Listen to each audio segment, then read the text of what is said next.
निशांत कुमार बिहार की सियासत में इस वक्त सबसे रहस्यमय व्यक्ति बन गए हैं। जेडीयू के नेता चाहते थे कि वो सीएम बने, बीजेपी चाहती थी कि निशांत डिप्टी सीएम पद लें, लेकिन निशांत ना सीएम बने और ना ही डिप्टी सीएम।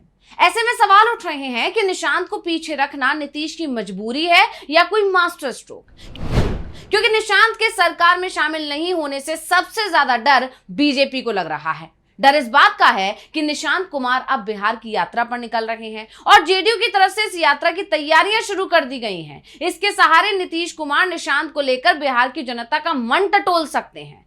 अगर हवा का रुख निशांत के पक्ष में दिखाई दिया तब नीतीश कोई बड़ा फैसला कर सकते हैं और यही कारण है कि आरजेडी की तरफ से नीतीश या फिर जेडीयू के खिलाफ हमले पूरी तरह से रोक दिए गए हैं। विपक्ष सम्राट चौधरी और बीजेपी को ही अपने निशाने पर रखे हुए है, यानी बीजेपी का सीएम बिहार में जरूर बन गया है, लेकिन कब तक रहेगा इस पर सवाल पहले ही दिन से उठने लगे हैं और इसी को लेकर आज हम अपनी स्पेशल रिपोर्ट में करने जा रहे हैं बात। नमस्कार, मैं हूं अंशिता।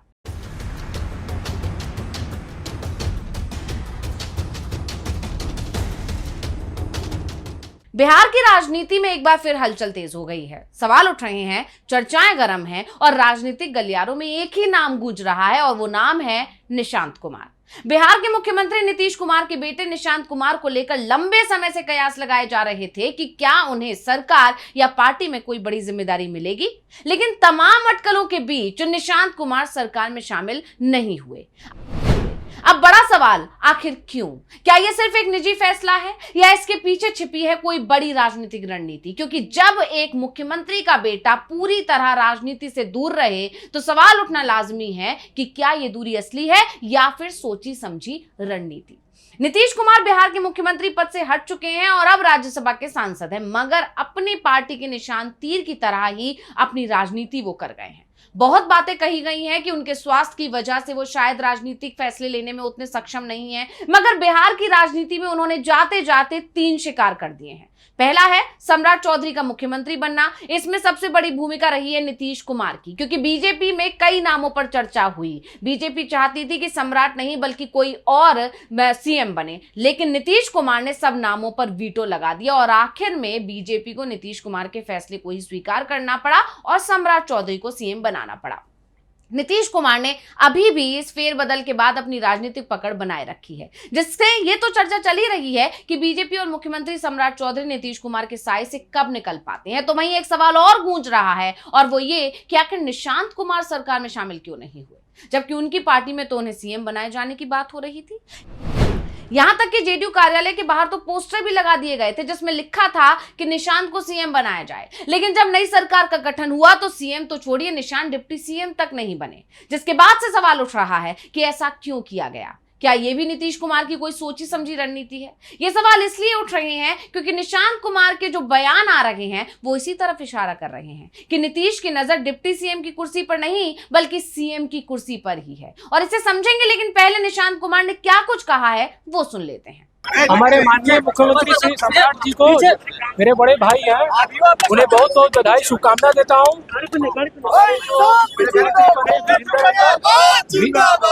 विजय चौधरी अंकल, उनको बहुत बधाई देता हूँ। मेरी उम्मीद है कि सम्राट जी बिहार को विकास की नई राह दिखाएंगे। उनके नेतृत्व में एनडीए की सरकार है, हम एनडीए उनके नेतृत्व में काम करेंगे।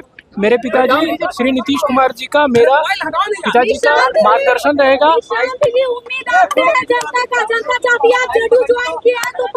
मुख्यमंत्री मांग कर रही है बनाने की निशान जी आपको। पार्टी गठबंधन को मजबूत करूंगा, जदयू को मजबूत करने की कोशिश करूंगा।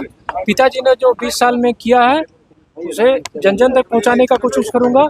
उनके जो अधूरे सपने हैं उनको पूरी करने का कोशिश करूंगा और जनता का आशीर्वाद विश्वास बना रहे। निशांत ने कहा, जेडीयू को मजबूत करने की कोशिश करूंगा। पिताजी ने जो 20 साल में किया है उसे जन जन तक पहुंचाने की कोशिश करूंगा। पिताजी के जो अधूरे सपने हैं उनको पूरा करने की कोशिश करूंगा। जनता का विश्वास आशीर्वाद बना रहे। अब निशांत का ये बयान बता रहा है कि नीतीश की प्लानिंग तो लंबी है। वहीं निशांत शपथ ग्रहण कार्यक्रम में भी नहीं पहुंचे, जिसके बाद जानकारों के कान खड़े हो गए। उनका मानना है कि इस तरह के कार्यक्रम से दूर होना और सरकार में शामिल नहीं होने के पीछे कारण जो भी हो, लेकिन निशांत पार्टी के लिए जरूर एक्टिव हैं। वो पार्टी से जुड़े नेताओं कार्यकर्ताओं से लगातार मिल रहे हैं, पार्टी दफ्तर भी जा रहे हैं, बैठकें कर रहे हैं, अपनी टीम बना रहे हैं और अब तक के अनुसार उनका एक ही मकसद नजर आ रहा है कि पार्टी और संगठन को मजबूत करना वो चाहते हैं और ये बात वो बार बार अपने बयान में दोहरा भी रहे हैं। हालांकि निशांत कुमार की ओर से डिप्टी सीएम का पद ठुकराए जाने पर पार्टी नेता हैरान हैं। चेतन आनंद का तो बयान भी आया, उन्होंने कहा कि उनकी अपनी एक सोच है, उस सोच का हम लोग आदर करते हैं। उन्होंने ये भी कहा कि निशांत जनता के बीच जाकर लोगों से डायरेक्ट संवाद स्थापित करना चाहते हैं और इसको तो अच्छे तरीके से देखा जा सकता है। कितनी बड़ी बात है कि सब कुछ आपके पास आ रहा था लेकिन आपने ऐसा निर्णय लिया। मैं चाहता था कि वो पद ले, लेकिन अगर उन्होंने निर्णय लिया है तो ये उनके विचार हैं, ये दिखाता है कि उनका व्यक्तित्व कितना बड़ा है। निशांत बिहार यात्रा के बाद आगे क्या करेंगे, पूरी पार्टी अब उनकी तरफ देख रही है। नहीं, वो लोगों से मिल रहे हैं और बारी बारी से सबसे मिल रहे हैं और हमको लगता है कि पार्टी की जो भी लोग हैं सबसे मिल करके लोगों से रिएक्शन और फीडबैक लिया जा रहा है, यही बात है। अब भले ही अभी जेडीयू और निशांत की तरफ से ऐसा कहा जा रहा हो कि वो राजनीति से दूर रहना चाहते हैं, लेकिन ये तो आप सभी जानते हैं कि राजनीति में कभी भी ना का मतलब हमेशा ना नहीं होता।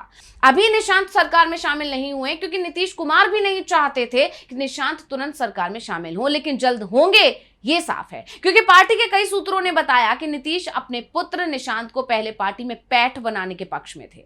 निशांत ने पार्टी में शामिल होकर कार्यकर्ताओं से मिलना जुलना भी शुरू कर दिया। खबर है कि जल्द ही निशांत अब बिहार दौरे पर निकल रहे हैं। ऐसे में दावा किया जा रहा है कि निशांत कुमार को अभी जानबूझकर दूर रखा जा रहा है ताकि सही समय पर उन्हें एक बड़े चेहरे के तौर पर लॉन्च किया जा सके। जब नीतीश कुमार सक्रिय राजनीति से हटने का संकेत दें तब निशांत कुमार को क्लीन इमेज के साथ पेश किया जा सकता है। यानी नीतीश चाहते हैं कि निशांत अभी बिहार और पार्टी दोनों पर अपनी पकड़ मजबूत करें। नीतीश बिल्कुल नहीं चाहते कि निशांत बीजेपी की छत्र छाया में रहें और इसीलिए डिप्टी सीएम का पद निशांत कुमार ने स्वीकार नहीं किया है। इन सब के अलावा जानकारों का यह भी दावा है कि जेडीयू के अंदर पहले ही कई बड़े नेता हैं जो सत्ता में साझेदारी भी रखते हैं। अगर अचानक निशांत कुमार को आगे लाया जाता तो पार्टी के अंदर असंतोष बढ़ सकता था। पुराने नेताओं को लग सकता था कि उनकी अनदेखी हो रही है।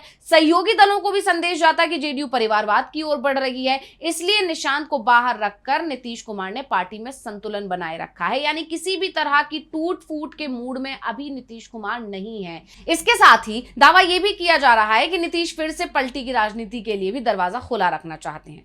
तो अब आते हैं सबसे अहम मुद्दे पर कि क्या नीतीश वाकई ऐसा कुछ सोच रहे हैं। तो जैसा कि आप जानते हैं नीतीश कुमार की राजनीति का एक बड़ा हिस्सा रहा है समीकरण बदलना, गठबंधन बदलना और सही समय पर निर्णय लेना। कभी एनडीए के साथ रहते हैं, कभी महागठबंधन के साथ रहते हैं, कभी फिर से एनडीए में वापसी कर लेते हैं। यानी नीतीश कुमार ने हमेशा अपने लिए विकल्प खुले रखे हैं। ऐसे में निशांत को बाहर रखकर एक बार फिर नीतीश कुमार ने अपने सारे राजनीतिक विकल्प खुले रखे हैं। तो कुल मिलाकर तस्वीर ये बनती है कि निशांत कुमार का सरकार में शामिल ना होना सिर्फ एक साधारण फैसला नहीं है, बल्कि इसके पीछे कई परतें हैं, जैसे इमेज मैनेजमेंट, पार्टी संतुलन, गठबंधन राजनीति और सबसे अहम भविष्य के लिए सभी रास्ते खुले रखना। और यही है नीतीश कुमार की राजनीति की पहचान। तो स्पेशल रिपोर्ट आपको कैसी लगी हमें कमेंट करके अपनी राय जरूर दीजिएगा। इसी के साथ मुझे दीजिए इजाजत। देखते रहिए डीवी लाइव। नमस्कार।